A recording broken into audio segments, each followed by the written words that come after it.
Change the world? Start off by making your bed. If you make your bed every morning, you will have accomplished the first task of the day.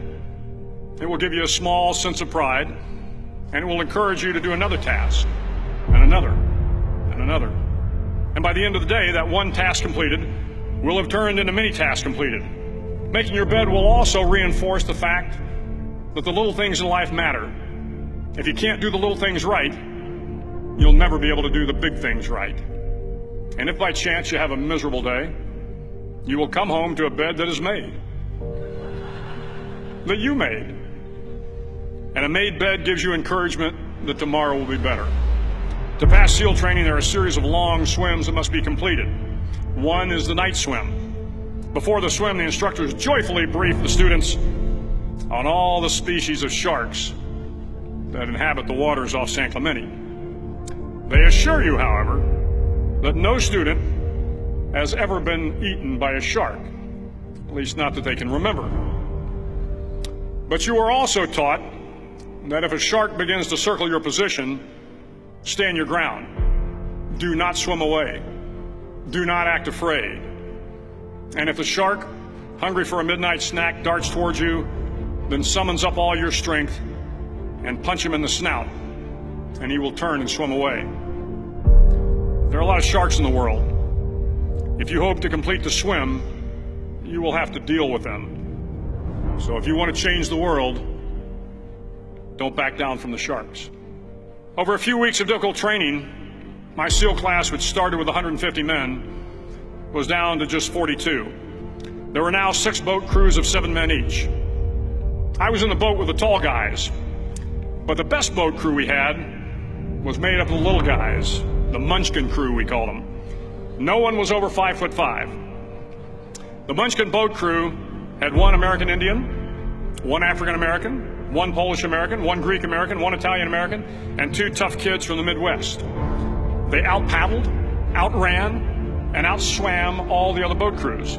The big men in the other boat crews would always make good-natured fun of the tiny little flippers the Munchkins put on their tiny little feet prior to every swim.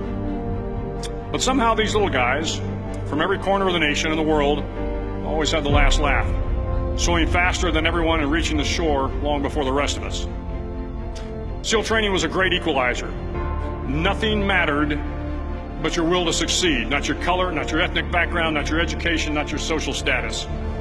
If you want to change the world, measure a person by the size of their heart, not by the size of their flippers. The 9th week of training is referred to as Hell Week. It is 6 days of no sleep, constant physical and mental harassment, and 1 special day at the Mud Flats. The Mud Flats are an area between San Diego and Tijuana where the water runs off and creates the Tijuana Sloughs, a swampy patch of terrain where the mud will engulf you. It is on Wednesday of Hell Week that you paddle down to the Mud Flats and spend the next 15 hours trying to survive the freezing cold, the howling wind, and the incessant pressure to quit from the instructors. As the sun began to set that Wednesday evening, my training class, having committed some egregious infraction to rules, was ordered into the mud. The mud consumed each man till there was nothing visible but our heads. The instructors told us we could leave the mud if only 5 men would quit. Only 5 men, just 5 men, and we could get out of the oppressive cold. Looking around the mud flat, it was apparent that some students were about to give up. It was still over 8 hours till the sun came up. 8 more hours of bone-chilling cold. The chattering teeth and the shivering moans of the trainees were so loud, it was hard to hear anything. And then one voice began to echo through the night. One voice raised in song. The song was terribly out of tune, but sung with great enthusiasm. One voice became 2, and 2 became 3, and before long, everyone in the class was singing.